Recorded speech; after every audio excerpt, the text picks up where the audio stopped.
આગળ સમાચારમાં વાત કરીએ। સમાચાર અમદાવાદથી સામે આવી રહ્યા છે, જેમાં અમદાવાદમાં રિક્ષા ચાલકોની હડતાલ જોવા મળી છે। અમદાવાદ શહેરની 2 લાખથી વધુ રિક્ષાઓના પૈંડા થંભ્યા છે। આજથી અમદાવાદ શહેરમાં રિક્ષા ચાલકોની હડતાલ શરૂ। રિક્ષા ચાલકો હડતાલ પર ઉતર્યા છે। ટ્રાફિક ડ્રાઈવના નામે પોલીસ હેરાન કરતી હોવાનો રિક્ષા ચાલકોએ આક્ષેપ કર્યો છે। તો પોલીસ દ્વારા કરાતી હેરાનગતિના વિરોધમાં આજે રિક્ષા ચાલકોની હડતાલ જોવા મળી છે। રિક્ષા યુનિયનોએ 1 દિવસની હડતાલની જાહેરાત કરી છે। 1 દિવસ હડતાલની જાહેરાત કરવામાં આવી છે। અમદાવાદના 9 જેટલા રિક્ષા ચાલક યુનિયન દ્વારા હડતાલ કરવામાં આવી।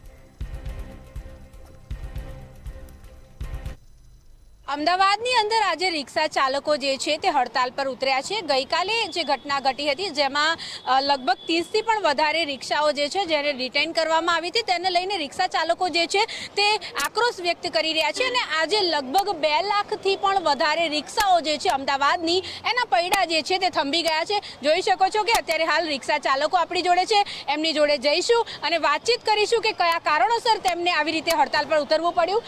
કાકા, પહેલા તો તમારું નામ? પૂનમભાઈ। પૂનમભાઈ, શા માટે હડતાલ પર ઉતરવું પડ્યું? આ એક રિક્ષાવાળાએ ગુનો કર્યો છે, એના કારણે બધાને સજા પડી છે ને અમારી રિક્ષા રિટર્ન કરે છે, એમાં 20,000 રૂપિયા દંડ પડે છે અને અમુક ડ્રાઈવરોને બી અંદર લોકઅપમાં મેકે છે। લોકઅપમાં મેકવાની ક્યાં છે? શું ગુનો કર્યો છે? એને મર્ડર કર્યું છે, એને ખૂન કર્યું છે, આરોપી છે, તેનું એને સજા આપો છો। એના કારણે એક રિક્ષા ડ્રાઈવરના કારણે આ બધાને સજા આપો છો। તે રિક્ષા ચાલકને પકડ્યા હોય, તમે પોલીસવાળાઓ પકડ્યા હોય તો એની રેલી કરાવો, ખબર પડે બીજા બી રિક્ષાવાળાએ કે ગુનો કર્યો છે કે નહીં, એની રેલી કરાવો સાહેબ। એને ના જ પકડ્યો હોય તો તમે આ લોકોને ચેકિંગ કરો છો કે હજી હાથમાં આવ્યા નથી। પોલીસ દ્વારા ગ્રાહકોની સુરક્ષા માટે થઈને આ ચેકિંગ જે છે તે હાથ ધરવામાં આવ્યું છે, એને લઈને શું કહેશો?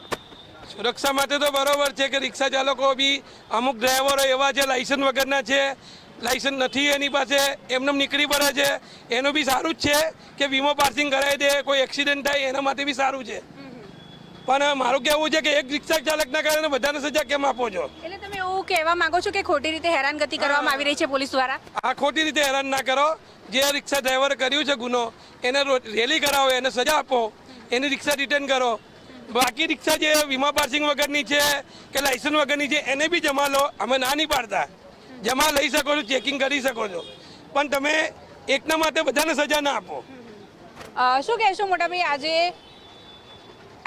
રિક્ષા ચાલકો જ્યારે હડતાલ પર છે, તમે પણ હડતાલ પર ઉતર્યા છો, એક રોજીરોટી કહેવાય રિક્ષા તમારી, બરાબર, અને હડતાલ પર ઉતરવું પડ્યું। મેઇન શું ઘટના ઘટી હતી ગઈકાલે તમારી જોડે? કાલે હું પેસેન્જર ઉતારીને સરખેજથી રિટર્ન થતો હતો અને ડિસ્ટાફવાળા આવી ગયા અને બેસી ગયા રિક્ષામાં, કે બોલે કે ચોકીએ લઈ ગયા મને, અને ત્યાં મને એક 88 કરી અને લોકઅપમાં બેહાડી રાખ્યો મને। અને મારી છોકરી બી એડમિટ હતી દવાખાની અંદર। મેં કીધું, રિક્વેસ્ટ કરી મેં કે મને જવા દો સાહેબ, બોલે કે છોડી દઈશું એમ કરીને રાત થઈ અને જવા ના દીધો। અને જે હતા મારી પાસે, બોલે કે ભાઈ લાયસન્સ, આધાર કાર્ડ એ બધું મેં આપ્યું અને બધું જમા કરાયું અને પછી મને છોડી। તમે ટ્રાફિકના કયા નિયમનો ભંગ કર્યો હતો કે તમને પકડવામાં આવ્યા? ટ્રાફિકમાં કઈ નિયમનો ભંગ નહોતો કર્યો મેં, જવાના ટાઈમે બેસી ગયા, બોલે હેડો ચોકીએ, બેહેલા માણસ બી હોય એમને બી લઈ જાય છે। એટલે તમને એવું લાગે છે કે ખોટી રીતે પોલીસની હેરાનગતિ છે? હેરાનગતિ જ છે ને મેમ, કે લાયસન્સ હોય, ગાડીના કાગળિયા હોય, વીમા પાસિંગ હોય, જેની પાસે કમ્પ્લેટ હોય એને છોડી દો અને જેની પાસે નહીં એની ઉપર કાર્યવાહી કરો। આપણે એક જ કહેવા માંગીએ બસ કે પોલીસ ખોટી રીતે હેરાન કરે છે। તમારું શું કહેવું છે પોલીસ દ્વારા જે કાર્યવાહી કરવામાં આવી રહી છે ભાઈ, એ તમને યોગ્ય લાગે છે કે કેમ? નહીં। શા માટે? કેમ કે અમારી પાસે બધું પૂરું પડે તોય લઈ લે, ગાડી રિટર્ન જ કરી લે। સાબરમતીમાં અમારી ગાડી રિટર્ન થઈ ગઈ, બધું પૂરું હતું, બોલે સિક્કા લાવો, સિક્કા તો લાગેલું છે કાલુપુરના, અમે કાલુપુરના ડ્રાઈવર છે, બરોબર, ગાડી હવે ટ્રેનો ત્યાં જતી રહી, તમે ધંધા કરવા ત્યાં જઈએ તો ત્યાંના બોલે ઓલો લાવો, ઇલેક્શન કાર્ડ જેવું કાર્ડ, તમને કાર્ડ બનાવીને નહીં હાલતા ત્યાંના લોકો, તોય ગાડી રિટર્ન કરી લઈએ। તમારું શું કેવું મોટા ભાઈ, ટ્રાફિકના નિયમોનું ખોટી રીતે અમુક વાર રિક્ષા ચાલકો હોય છે એ પાલન નથી કરતા, બરાબર, નિયમોનું ઉલ્લંઘન કરે છે, તો એના માટે થઈને આ કાર્યવાહી છે, એમાં તમારું શું કેવું? તમે ભાઈ? આમાં એવું છે કે જે ગાડીની જોડે વીમા પાસિંગ ને લાયસન્સ ના હોય, તમે એ ગાડીને જપ્ત કરી શકો છો, એ ગાડીને રિટર્ન કરી શકો છો। બાકી જેની જોડે બધું પ્રૂફ છે, જેવું પીયુસી છે, આરસી બુક છે, ગાડીની ચોપડી છે, બધી કમ્પ્લેટ હોય, તમે એને હેરાન ના કરો। જે કાર્યવાહી થાય તમે એ રીતે કાર્યવાહી કરો. જેની જોડે લાયસન્સ ના હોય, પીયુસીની ગાડી કમ્પ્લીટ ના હોય, એ ગાડી તમે રિટર્ન કરી શકો છો. બાકી બીજાને હેરાન કરવા માટે શું કરવો છો? બસ બીજું કંઈ નથી કહેવું. ક્યાં સુધી આ હડતાલ ચાલુ રહેશે?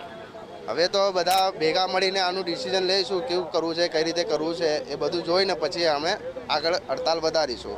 ચોક્કસથી આપ જોઈ શકો છો કે બીજા બધા રિક્ષા ચાલકો જે છે તેઓ પણ અત્યારે હાલ અહીંયા વહેલી સવારથી જ પોતાની રિક્ષાઓ જે છે તેના પૈડા થંભાવી દીધા છે અને હડતાલ કરી રહ્યા છે. કારણ કે પોલીસ દ્વારા જે સઘન ચેકિંગ હાથ ધરવામાં આવ્યું છે, રિક્ષા ચાલકો જે અત્યારે હાલ જે ઘણા ડ્રિંક કરીને પણ ડ્રાઈવ કરતા હોય છે તેવા લોકોને પકડવાની કામગીરી પણ જ્યારે કરવામાં આવી રહી છે. તે લોકોના જે દસ્તાવેજો હોય છે પૂરતા તેનું ચેકિંગ પણ કરવામાં આવી રહ્યું છે. ત્યારે ગઈકાલની આ જે ઘટના ઘટી જેમાં 30 જેટલા રિક્ષા ચાલકો જે છે તે લોકોને ડિટેઇન કરવામાં આવે તેને લઈને ક્યાંક ને ક્યાંક રિક્ષા ચાલકોમાં રોષ છે. કારણ કે ઘણા એવા પણ રિક્ષા ચાલકો હતા જેમણે કોઈ પણ પ્રકારના ટ્રાફિકના નિયમોનું ઉલ્લંઘન નહોતું કર્યું, તેમ છતાં પણ તેમને પકડવામાં આવે. જેને લઈને હવે અત્યારે હાલ આજે 9 જેટલા રિક્ષા ચાલકના એસોસિએશન છે તે લોકો દ્વારા આજે હડતાલનું આયોજન કરવામાં આવ્યું છે અને લગભગ 2 લાખ જેટલી રિક્ષાઓ જે છે તે અમદાવાદની અંદર આજે તેઓ પોતાની રોજગારી ઉપર નહીં નીકળે અને પોતાના રિક્ષાના પૈડા જે છે તેમણે થંભાવી દીધા છે. અને હજુ પણ આગામી 3 દિવસ સુધી